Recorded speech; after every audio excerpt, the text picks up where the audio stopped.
everyone. Welcome to another special edition of ELLE by BGG. I am Ashanti Golar, the founder of the Brown Girls Guide to Politics, and this is a special Women's History Month collaboration that we're doing of ELLE's famous 20 questions. And we couldn't think of anyone better to end this special series highlighting new members in Congress than Congresswoman Cori Bush. Congresswoman Bush, thank you so much for joining us today. Yeah, thank you for that. So it's the last day of Women's History Month, and you are a trailblazer. You are the first Black woman to represent Missouri in Congress. What has been some of the greatest things about being the first Black woman, but also what are some of the challenges that you faced? The best part for me has been bringing St. Louis to Congress. You know, that's something that I talked about a lot on the campaign trail. It meant so much to me to feel represented back when, you know, before I ever decided to run for office, just always feeling overlooked, left out, you know, just so far away from the conversation where policy was being made and where people had the opportunity to change my situation and the situation of so many others. And those things oftentimes didn't happen.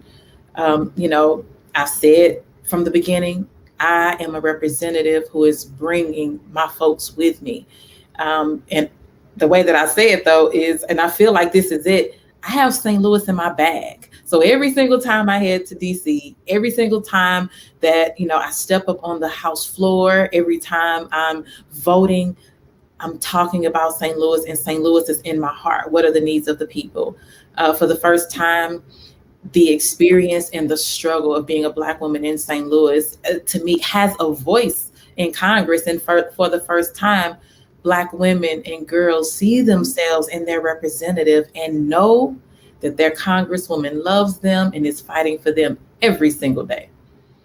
I love it. It's one of the things that I admired about you from the first time that I heard about you is just how you are unapologetically you, and you bring that authenticity and you tell it like it is, which is nice, and it's so refreshing. And even that includes calling out some of your colleagues like Congresswoman Marjorie Taylor Greene. Mm-hmm. I mean, I don't know what she was thinking, but I knew after that encounter with you, she put on her mask and she was smart, because that's exactly what you do. But you also don't have a problem condemning white supremacy on the House floor. And on January 6th, you had that front and center, something that you were experiencing as a new member. So we also know that that comes with criticism, mm-hmm. especially for Black, Brown, and Indigenous women of color. So how do you combat that? Because we know sometimes it can take a toll on emotional health, mental health. How are you moving through your first 100 days? Well, thank you for that question. I think a lot of what people don't realize is that, like you said before, I'm just being me. I'm being 100% myself in everything that I do for St. Louis and Congress so that we can get what we need. So my priority is the people who have been left out, like I said, who haven't felt seen, haven't felt heard. And so when my colleagues make statements or when they do things that I know for a fact is rooted in white supremacy, so much of our society, like everything, like it just kind of goes through, like it's just the thread, you know, it's like the fabric of our society, which is a terrible thing.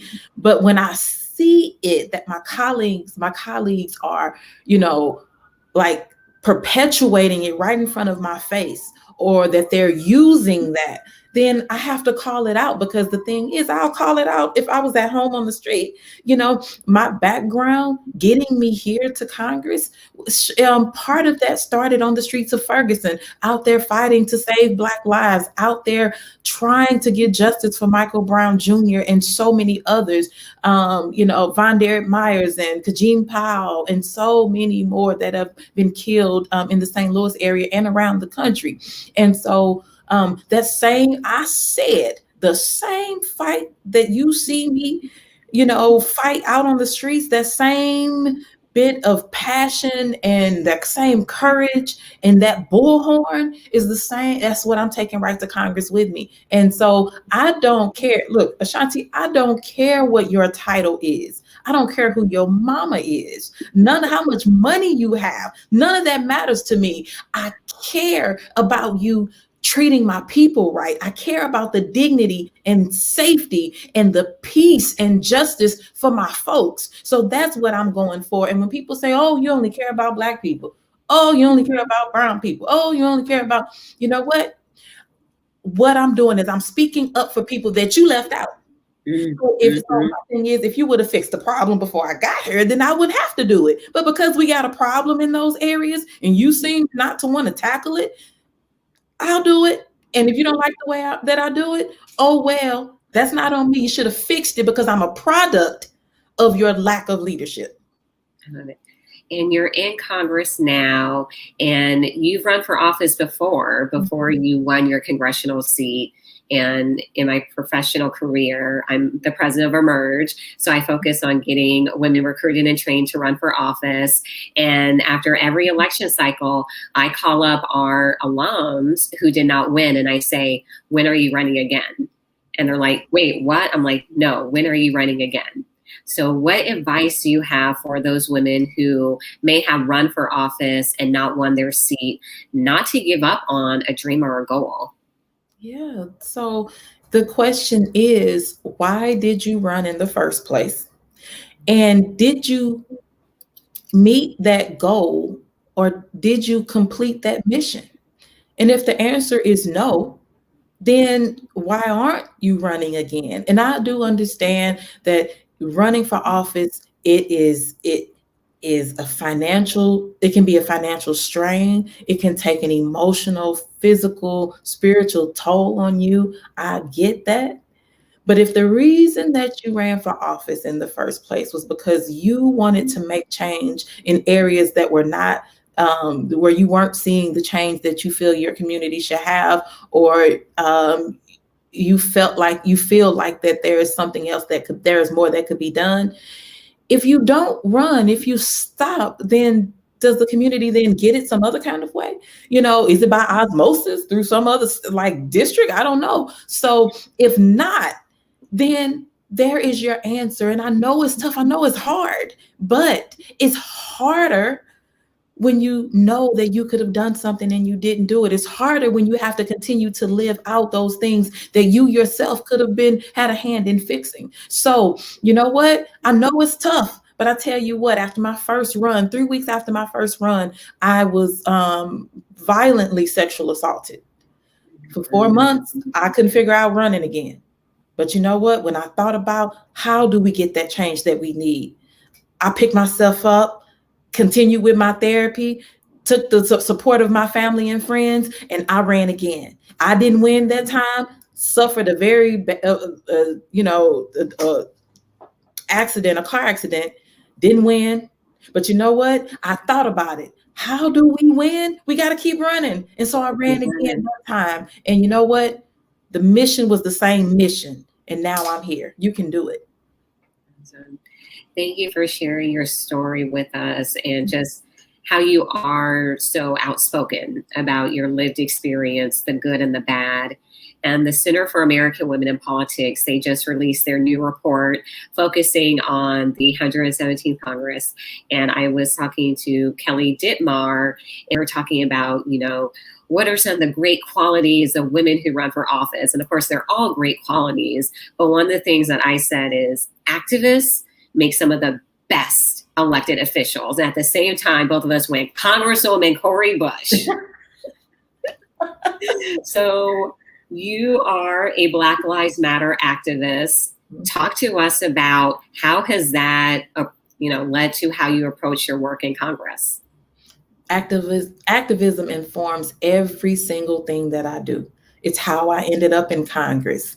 I felt compelled to go to the streets of Ferguson, which was only 6 minutes from my house at the time, and to be out there on the ground as a nurse, trying to, working as a medic during the protest, clergy. So I was out praying with people out on the ground. And I had no clue that I was becoming an activist. Like, that's not what I didn't, that wasn't on my mind at all, or most of the people that were out there at the time.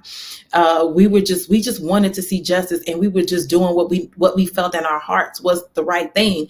But what we learned was, when we put our collective voices together, and when we're persistent and we're diligent and we're clear about our message, that we can see change. And so what happened was, the powers messed up and let us touch change. We didn't get all that we wanted, but we touched change.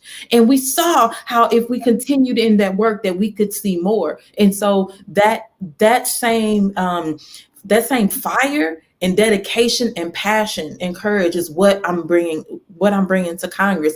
I say it all the time. I'm a politivist. I'm not taking off my activist hat to be in Congress. No, I'm a politician and an activist.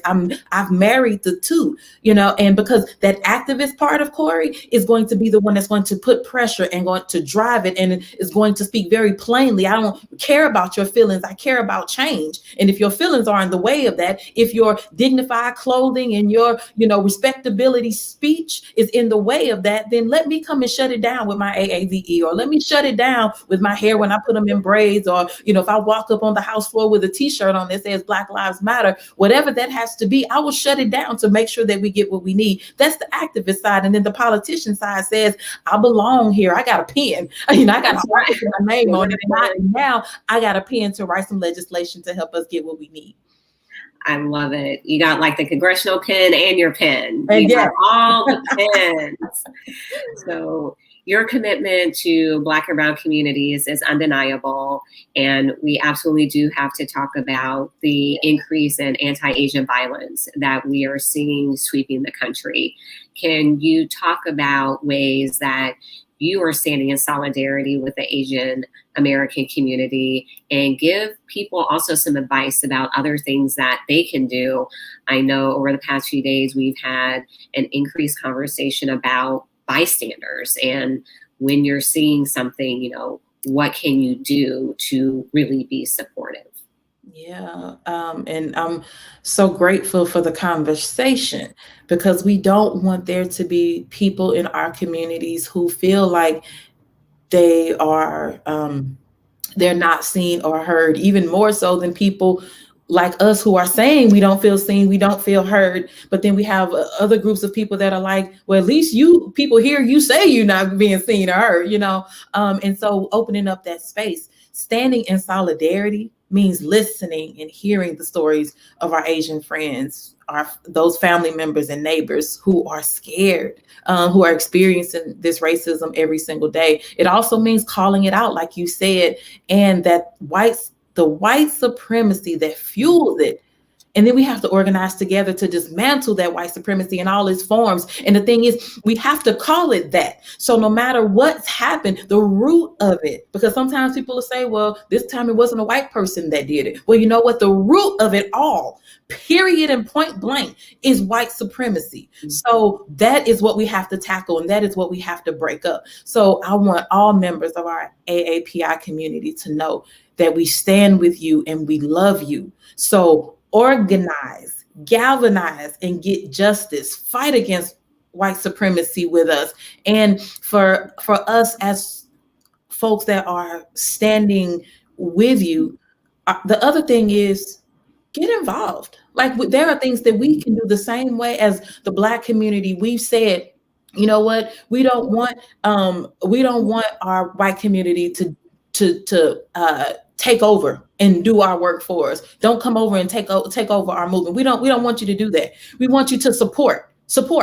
and work on what that support actually looks like. Well, in the same way, we do that for our AAPI community. How can we support? So if you're having an event, if you're doing some things, you're organizing, let us know so that we can show up and we can be a part if those are the ones that you want us to show up to, but we have to also be intentional to look out and try to find how we can be the best supporter in these times. And because we can't look at another movement and say, well, this is the best way to do it.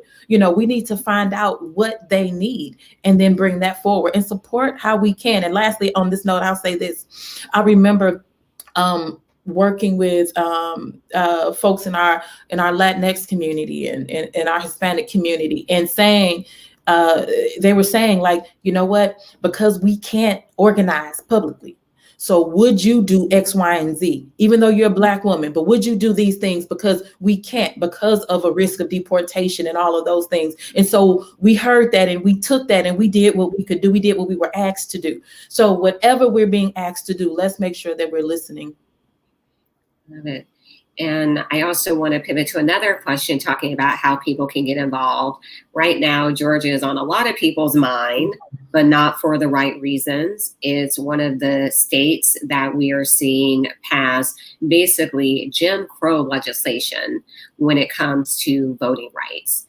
What advice do you give to people to also fight back against this? We know in Georgia, just people pushing back, being so vocal. You're seeing all of these corporations that once praised it, like just rolling it all the way back because of that public pressure. So how do we make sure that our voting rights are protected? And we have to remember there's elections every year. Yeah. We have elections going on this year. So what advice do you have? Yeah. So first, we need every single person in this fight, because disenfranchisement in all forms is a threat to our democracy, and it's a threat to justice in America. For those that don't know, Republicans have put forward over 250 bills aimed at silencing Black and Brown voices and the voices of our indigenous community, including in my home state of Missouri.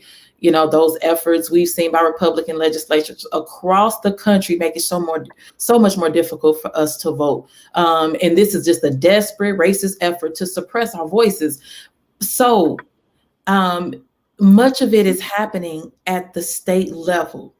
So make your voices heard in your state as well as on the federal level. So calling your state representatives, calling your state senators, your governor, organize, demonstrate, become a part of those groups that are already active in your communities. And if you cannot find a group that is active in your community, then reach out to one that is active in another community and get information and see if you can start that in your own area.